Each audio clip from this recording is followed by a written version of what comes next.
boote ñoom ñaar ñëpp ana fan la mbir moomu toll ak yow yan tànk nga xamante ne moom nga si def comme jéego ngir fay diggante bi yëpp lépp de revenir à la normale.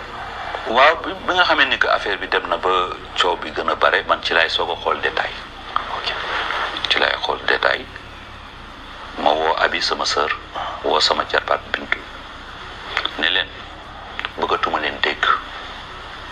ci coow li ngeen di wax wala dara te depuis boobu déggatuma leen Viviane yaakaar naa ni plainte boobu nga xam ne dégg naa ne def na ko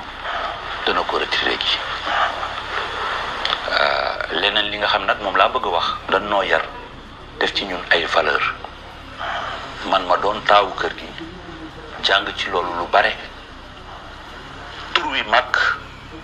waaye famille bi yëpp jàpp ku nekk contribuer ñu am image boo xamee ni que macha allah kooku du ma accepter kenn di ko yàq du ma accepter kenn di ko yàq te kenn mënu ko yàq ndax liggéey bu am solo la exemple boo xamee ne la bu am solo comme yeneen famille du ma nangu kenn di ko yàq donc comme li tubaab di wax de l'instal se lave en famille